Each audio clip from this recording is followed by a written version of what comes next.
Your time has come at last, dear reader. While we began this tale long ago, we hope it is yours to finish. But this story is not yours alone. No, it is tied to another. And the journey you take together could change the fate of both our worlds. Shall we begin?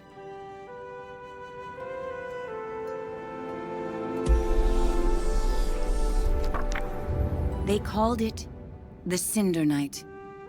What came from those dark, starless skies would change the world of Moss forever. The peace that had settled across the land was broken by an unconquerable nightmare. And that night, the animals nearly met their end. First, they killed the king. A winged creature broke from the shadows and plucked him from his royal bedchamber high atop the tallest tower. Next, the serpent Sarfog and the armies of the Arcane tore up from the underworld.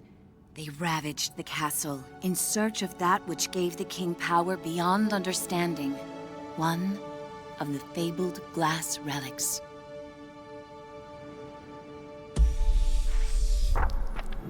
The King's Guard fought bravely, but the castle soon pulsed with the Arcane's evil. Every room was gutted, every statue, tapestry, and adornment hexed. But the glass was never found. Even the reclusive sprites set aside their differences on that fated night. They sent a great champion, empowered by their own glass relic, to challenge the serpent and its steel army.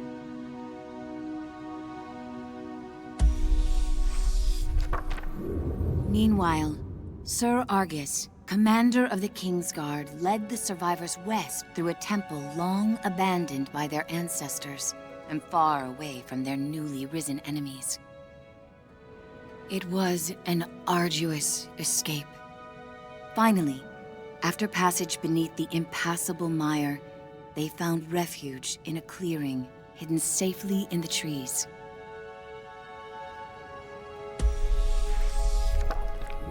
Argus charged back to join the sprite champion at the mire's edge.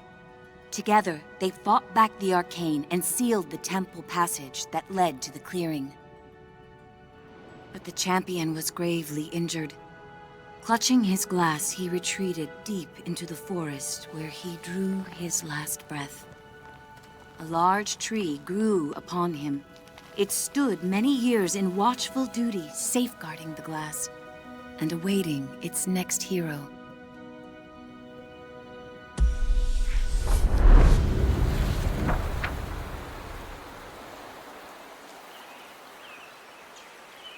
That hero, albeit an unlikely one, did arrive at a time she'd be needed most.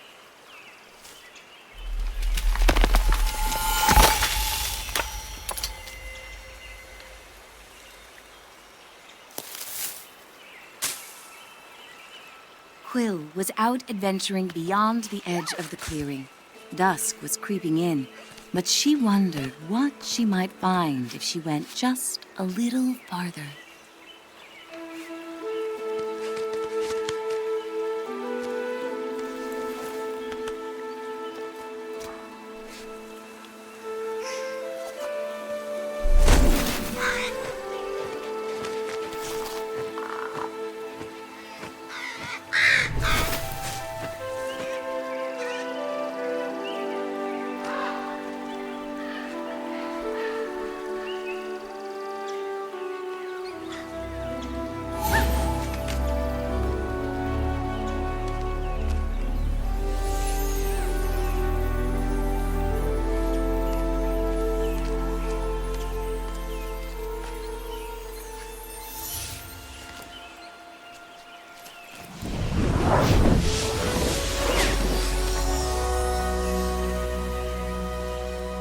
She was not exactly sure what she roused, but she felt no danger from the beings silently peering down at her.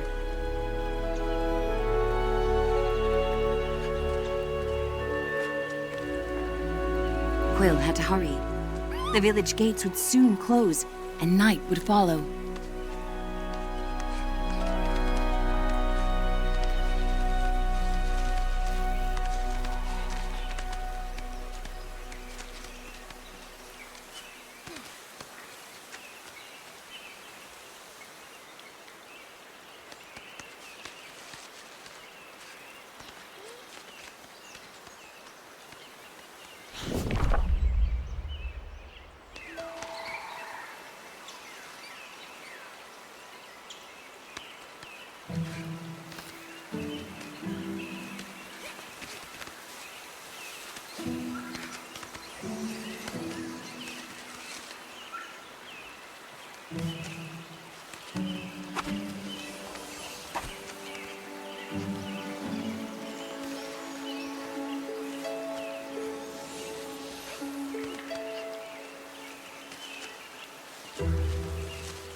Night, her uncle often warned, was when danger was most present.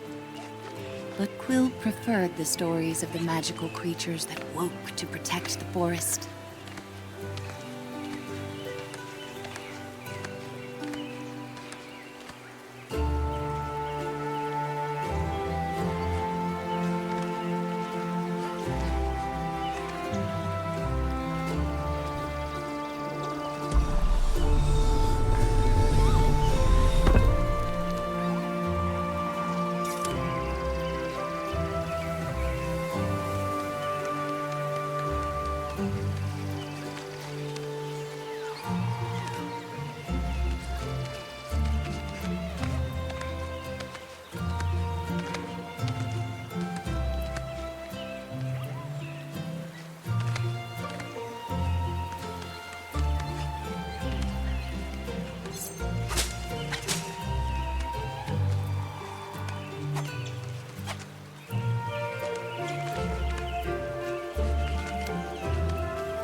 Thanks to her new friend, Quill had saved priceless grains from the hourglass.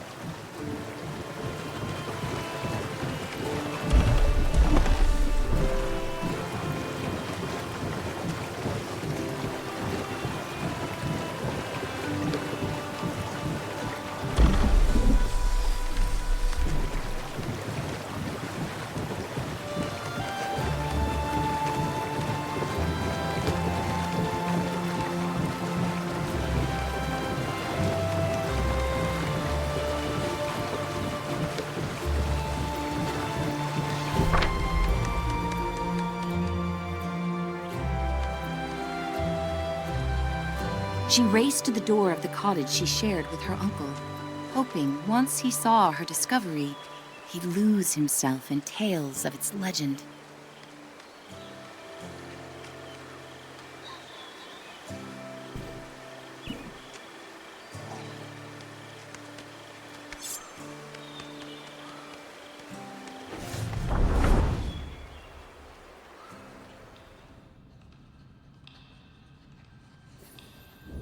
Uncle Argus was watching the evening light dim when Quill burst through the front door of their cottage.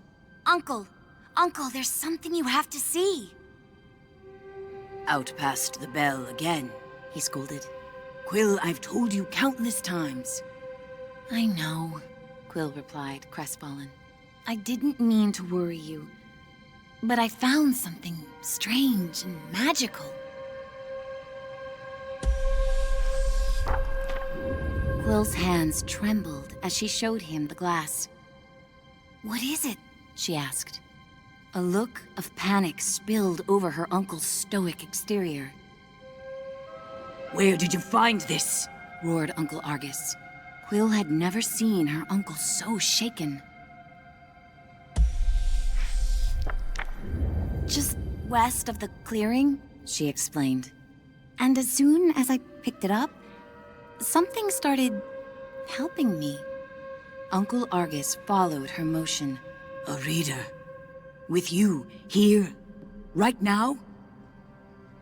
Quill, what you found is very powerful and very dangerous.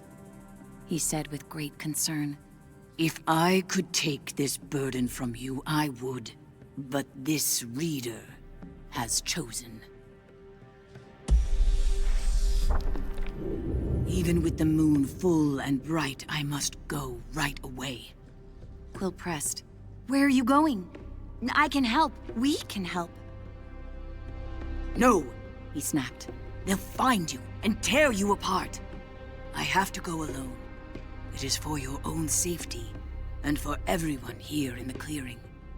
His long, heartfelt hug told her he was heading for danger. I'll be back before midnight. Until I return, I need your word you will not leave the clearing with that glass.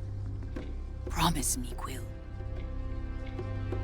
I promise, she said reluctantly, wondering where her uncle was going so deep into the night.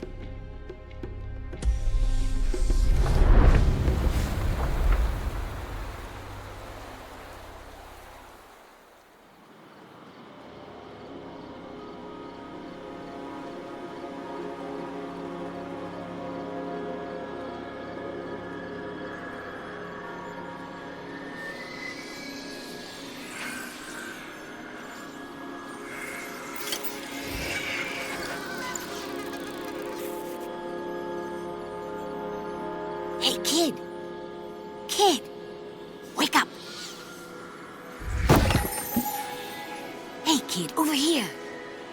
I know where your uncle went. I can show you. You're twofold now. Very important. Bring that glass, and your sidekick, too. We're going to need them.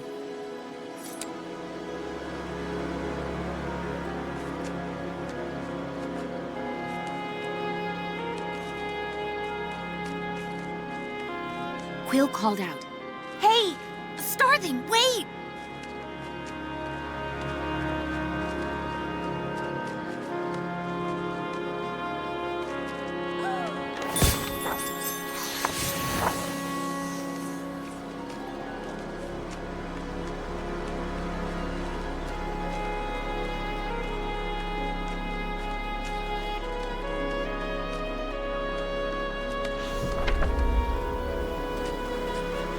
Quill had never met a starling. In campfire stories, they often meddled in the lives of mortals. And when they appeared, mischief followed.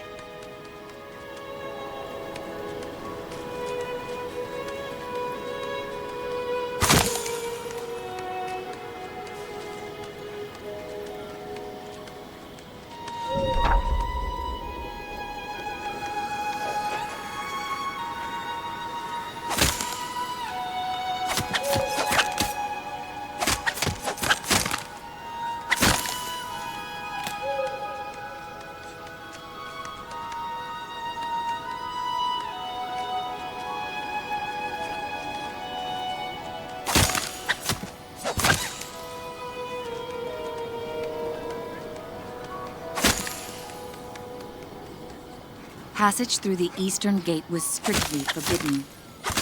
But despite her promise, Quill knew in her heart that Uncle Argus needed her.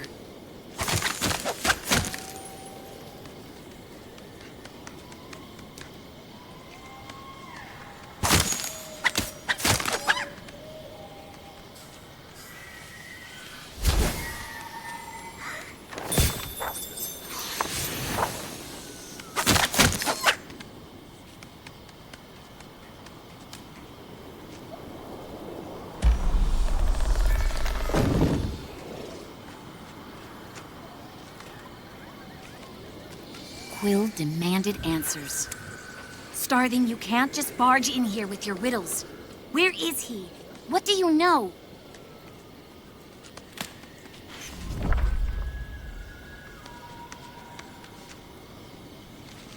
The trouble your uncle's heading for is the kind only you and that silent giant up there can get him out of.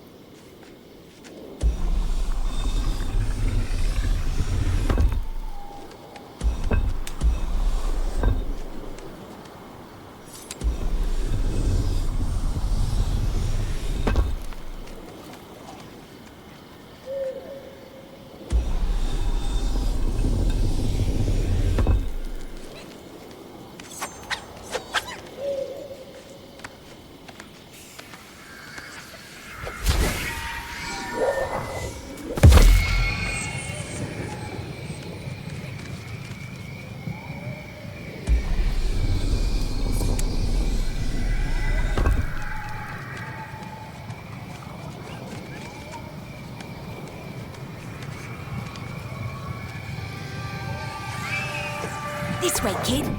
urged the starving. And don't forget to tuck your ears in.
Just on the other side is the mire. The starving assured her. There's a good chance your uncle's still there.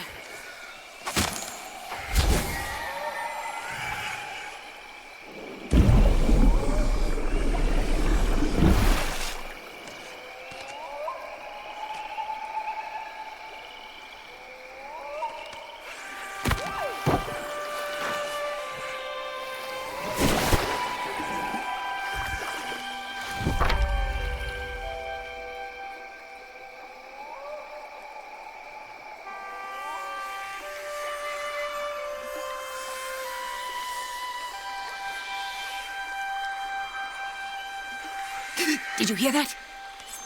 The starving seemed anxious. I've ruffled enough leaves in these parts. I can't be seen with you. I'll catch up with you later. Just don't go and die on me.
whisper echoed through the trees.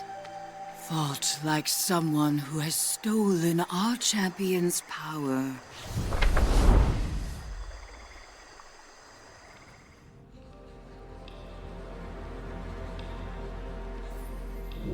A small, yet fantastical band of sprites emerged surrounding Quill. I'm Veda, root seer of the mire, and you have crossed into our domain. She sized up Quill with a rueful gaze, then turned her attention upward. I sense you there too. I have not felt the presence of such a promising reader in some time. A youthful warrior marched forward. Rootseer, I'm prepared to honor our great champion's legacy. Rodent, give us our glass. Quill stepped closer. Where is my uncle? If you've hurt him... Silence! Veda thundered back. It was Argus who summoned us here, and now I see why. Young one, I'm afraid the trees hum of attack. Your uncle's been taken to the castle of your ancestors. Quill's knees buckled as Veda continued. Argus put himself at great risk calling for us.